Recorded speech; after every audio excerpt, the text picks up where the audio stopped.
Olá, saudações, seja muito bem-vindo ao resumo da semana. Aqui nós passamos as matérias que fizeram manchete durante os últimos 5 dias. Vamos aos destaques. O presidente João Lourenço está sob investigação nos Estados Unidos da América por corrupção e favoritismo a empresas de auxiliares, indica a consultora Pangia Rix. Adalberto Costa Júnior, Abel Chivucuvuco e Justino Pinto de Andrade rubricam acordo de ação comum para tirar o MPLA do poder. Baseando-se aos atos praticados pelo presidente do Tribunal Supremo, acadêmico Fernando Macedo e ativista Luati Beirão escrevem expondo a ineficiência do combate à corrupção. Estas e outras você vai acompanhar já a seguir.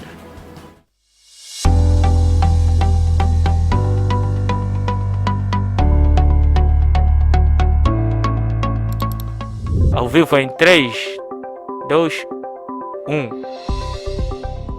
Sejam todos bem-vindos ao nosso especial entrevista. Produção de conteúdo digital, filmes comerciais, documentários, reportagens, cobertura de eventos e transmissão ao vivo. Temos estúdio e equipamento moderno. Planalto Digital Studio.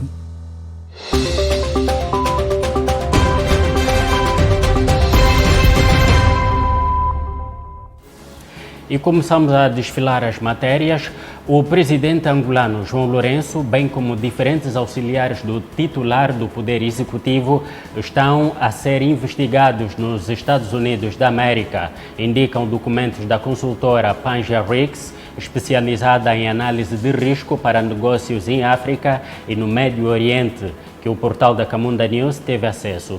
De acordo com o portal, além do presidente João Lourenço, também estão a ser investigados por procuradores norte-americanos a primeira-dama da República de Angola, Ana Dias Lourenço, Manuel Vicente, ex-presidente da República, no tempo de José Eduardo dos Santos, o empresário Carlos Cunha, o acadêmico Carlos Feijó, antigo chefe da Casa Civil e ministro de Estado no tempo do ex-presidente José Eduardo dos Santos, bem como o empresário e governador da província da Huila, Luís Nunes. Entre os possíveis crimes cometidos pelo chefe de Estado, pela primeira-dama da República e seus auxiliares, constam violações de leis norte-americanas relativas a transações bancárias ilegais, fraudes bancários para a compra de imóveis nos Estados Unidos e uma conspiração para defraudar o Departamento de Justiça dos Estados Unidos da América. Entretanto, para comentar o assunto, a Camunda News convidou o docente e advogado Elder Chiuto, que apelou ao Executivo que se pronuncie sobre as referidas acusações para evitar especulações. Eu penso que, ao ser verdade, é muito grave. É tão grave quanto pode, de que forma tentar gravemente contra, não só a imagem do Sr. Presidente da República, mas contra a imagem do país em si. Por se tratar do mais alto mandatário da nação, supostamente a estar envolvido com situações dessa natureza. Ora, mas temos que aferir, e é daqui onde o poder de se comunicar, e atento ao direito fundamental das pessoas se informarem, de estar informado e de ser informado, ser aqui resguardado, penso eu que por uma questão de medida cautelar e para resguardar o seu bom nome, devia haver um comunicado de imprensa que saia do órgão de apoio ao Presidente da República para ou desmentir ou confirmar que há uma situação investigativa a decorrer junto dos Estados Unidos contra si. Pode-se tratar também de uma ação de uma cabala orquestrada para assassinar o seu caráter, assassinar o seu bom nome. É como tudo, nós sabemos que numa fase dessa em que se quer levar com muito afinco o processo de luta, de combate à corrupção e de todos os outros cancros ferozes de que infernizaram este país, pode haver lobbies. Pode haver grupos de massa que tenham interesse em também abrir uma rincha em contramão com aquilo que é o processo de luta ou combate à corrupção de que quer se levar. Mas também não há fogo, não há fumo sem fogo, como diz o velho adágio. Se há crimes, estamos a falar aqui de crimes que atentam gravemente contra o sistema econômico, da economia dos Estados Unidos da América, mormente os crimes de fraudes econômicos, que tem a ver com irregularidades nas transações de capitais, vá lá. crimes de fuga ao fisco, será? Se tratar, temos que tentar analisar, porque penso eu estar atinente, moralmente ligado com crimes de fraudes económicos, crimes de fuga ao fisco, crimes de irregularidade sobre as transações cambiais. Alguma coisa poderá estar no encalço, mas temos todo o interesse de aferir no âmago da situação porque que, e aqui um parênteses que eu abro, porque que essa agência, numa fase dessa de investigação, que em regime regra é fase de instrução processual e que é fase de segredo de justiça, quer trazer esse caso à baila. Se está em fase de instrução processual, em regra, está em fase de segredo de justiça. Pronto, mas como poderá haver outras implicações, outros interesses por detrás ou por diferente da situação, é atendível. Mas a mim, como angolano, suscita-me saber se de facto o meu presidente está macumunado nessa situação que agora que é rolado sob processo investigativo. Pode-se, no final do processo, dar-se conta que foi um falso alarme e que de facto não se trata do presidente, mas se trata de pessoas próximas a ele. Então é preciso aferir para não fazermos um mau juízo antecipado, e sendo certo que ainda nada está apurado, nada está aprovado, está sob processo investigativo, podemos tentar caminhar no encalço da situação milimetricamente para apurar a veracidade do assunto. O presidente João Lourenço está sob investigação nos Estados Unidos da América por corrupção e favoritismo a empresas de auxiliares e advogado apela ao executivo para que se pronuncie, evitando assim possíveis especulações.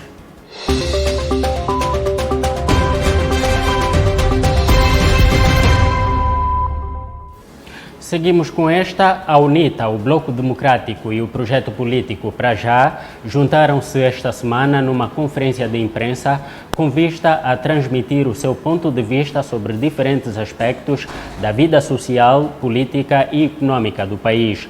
As referidas organizações políticas fizeram-se presente na conferência tripartida com os seus respectivos líderes, nomeadamente Adalberto Costa Júnior, da UNITA, Abel Chivucovuco, do Para Já, e Justino Pinto de Andrade, do Bloco Democrático. Os três líderes, como noticiou o portal da Camunda News, rubricaram um documento de ação comum onde se comprometem a trabalhar juntos até as eleições gerais previstas para 2022, com o objetivo fundamental de fazer com que o MPLA passe para a oposição. Durante a conferência, os três líderes na oposição consideraram que o momento Angola está a registrar a mais profunda crise social e econômica que, segundo as referidas organizações políticas, resulta das políticas erradas impostas aos angolanos pelo executivo do presidente João Lourenço e pelo partido no governo. Os três líderes referiram que a atual crise que o país vive está sendo agravada por uma severa estiagem que pode causar a generalização da fome e a desnutrição. Sem dúvida alguma que a Angola do futuro precisa de colocar o MPLA na oposição. O MPLA esgotou todas as propostas que tinha. O MPLA é um projeto de poder, não é um projeto de sociedade. Esta é a grande realidade. E enquanto projeto de poder, tem-nos demonstrado todos os dias que luta pela conservação do poder, sem limites, inclusive atentando contra a vida de cidadãos. Nós temos um projeto de sociedade. Nós reafirmamos claramente que o combate à corrupção é dirigido. E basta ler, inclusive, os conteúdos da lei da PGR, onde a Procuradoria-Geral da República precisa de ser autorizada pelo Sr. Presidente da República para fazer determinados processos e averiguações. Já isto é uma restrição enorme. Também nós temos denunciado e reafirmamos aqui a insistência da contratação simplificada, escandalosa, no nosso país. De 3 anos de governação de João Lourenço, de Sua Excelência, o Sr. Presidente da República, João Lourenço, nós fizemos um sucinto estudo e mais de 97% da contratação pública é por negociação direta entre os amigos. Eu dou-te uma parte e você retribui seguramente algo em troca. Não se fazem concursos públicos com danos extraordinários sobre o interesse nacional. Para quem estuda os aspectos da corrupção no mundo, sabe que é na falha da contratação, através de concursos públicos, que se encontra o grosso da corrupção a nível mundial. E a presidência de João Lourenço é um exemplo prático negativo do incentivo à corrupção através da contratação pública. Não se pode simultaneamente combater a corrupção e depois ser o pior exemplo da negação desta mesma prática. Estamos a assistir hoje ao retorno do autoritarismo e a práticas antidemocráticas, e é por isso que todos temos o dever e a obrigação de fazermos face a esse mal. O ativismo não é só necessário e útil, mas é um dever dos angolanos, porque a qualidade dos processos políticos, econômicos, sociais e culturais de cada país é diretamente proporcional à qualidade de participação dos cidadãos. E é por isso que o ativismo tem que ser mesmo defendido como um dever. Também é um facto, e está hoje provado o que sempre se disse, de que nós tivemos décadas de governação criminosa. E hoje o que estamos a fazer não é luta contra a corrupção, é luta contra a impunidade de décadas, de anos a fio. E é por isso que não pode ser nem seletiva, mas generalizada, para que possamos ter uma governação patriótica. Adalberto Costa Júnior, Abel Chivucovuco e Justino Pinto de Andrade rubricam um acordo de ação comum para colocar o MPLA na oposição em 2022.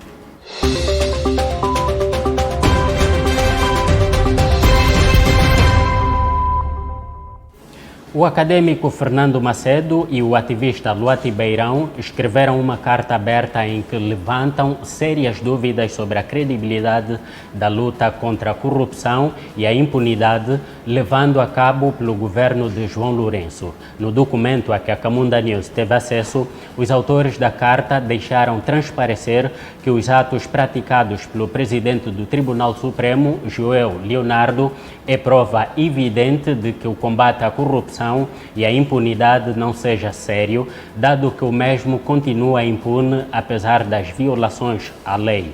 Entre outras, os autores sublinham que antes do ato de nepotismo supracitado, o presidente do Tribunal Supremo de Angola praticou outros atos de igual gravidade que também foram objeto de denúncias públicas.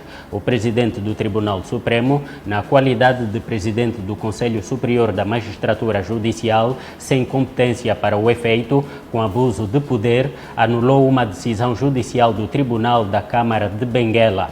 Lê-se no documento. Os autores acrescentam que o presidente do Tribunal Supremo, na qualidade de presidente do Conselho Superior da Magistratura Judicial, violou regras do concurso para o cargo de presidente da Comissão Nacional Eleitoral, tendo recordado que um dos lesados intentou um processo cautelar que, por não ter sido decidido pelo Tribunal Supremo dentro do prazo legalmente previsto, deu origem a um recurso para o Tribunal Constitucional que, entretanto, também tarda a ser decidido. Recordam na carta aberta o docente Fernando Macedo e o ativista e rapper Luati Beirão.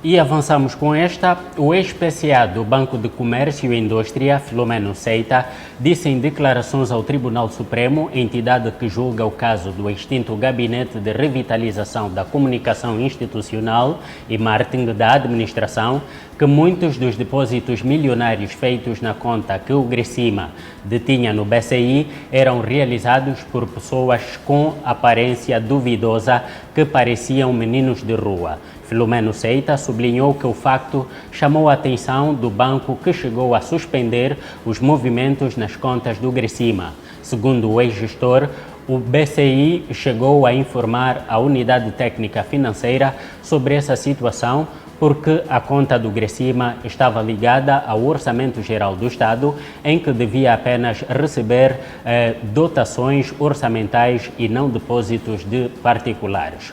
O ex-presidente do Conselho de Administração do BCI afirmou ainda que muitas transferências de divisas para o exterior do país, feitas pelo Grecima, chegaram a ser rejeitadas porque os bancos correspondentes no exterior detectavam irregularidades em matéria de compliance. Filomeno Seita disse que a conta do Grecima no BCI tinha apenas a assinatura do arguido Manuel Rebelais, tendo ainda confirmado que o Gracima adquiriu muitas divisas do Banco Nacional de Angola através do BCI por via de uma diretiva do Banco Central que orientava a aquisição direta de cambiais por parte de instituições do Estado.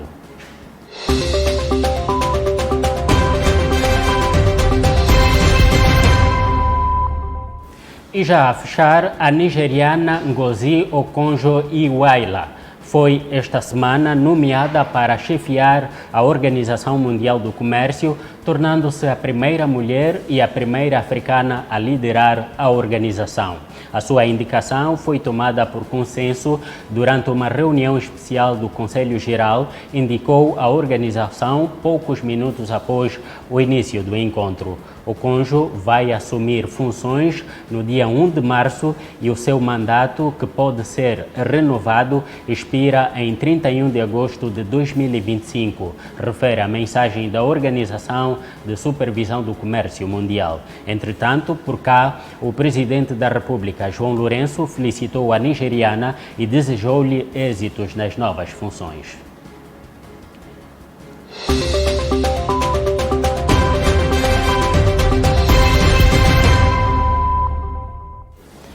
Está assim contado o resumo da semana. Muito obrigado pela audiência. Já sabe que estas e outras notícias você pode encontrar no portal da Camunda News. Da nossa parte é tudo. Voltamos com mais informação na próxima semana. Passe bem.